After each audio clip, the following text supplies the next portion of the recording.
কৃষক তুমি নিরিবিলি একান্তে একবার ভেবে দেখো তো, তুমি কি এই মাঠের মধ্যে ফসল ফলিয়ে আজও তুমি লাভবান?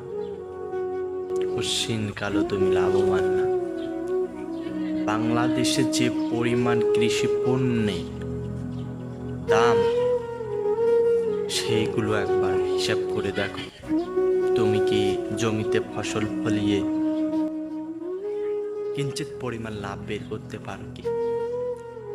কালেও পারবে না। তারপরেও তুমি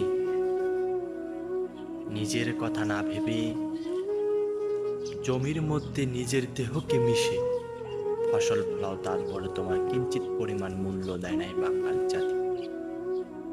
তারপরেও তোমাকে বলবে সেই খ্যাত গ্রামের কোন খ্যাত, এইভাবেই তোমাকে স্মরণ করে।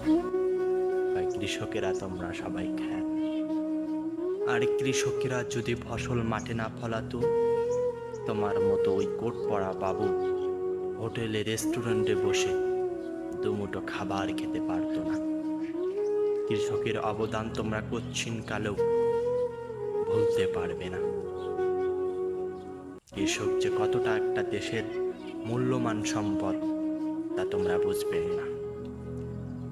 সরকার শুধু বলে মুখে যে কৃষক বাঁচলে দেশ বাঁচবে, অথচ কৃষি পণ্যের মধ্যে এতটা পরিমাণ ট্যাক্স তারা নেয় বলার বাহিরে। হিসাব ছাড়া তারা ট্যাক্স নেয়। 1 বিঘা জমিন যখন কীটনাশক দিয়ে স্প্রে করতে হয়, তখন লাগে 1000 টাকা। হায় রে, বাঙালি জাতি আমরা!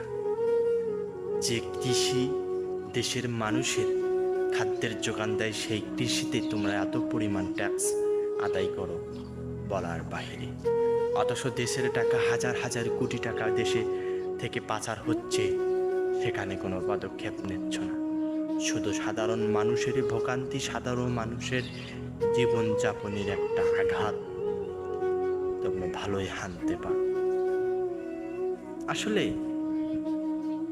সত্যিই তোমরা কৃষকের অবদান কোনোদিনও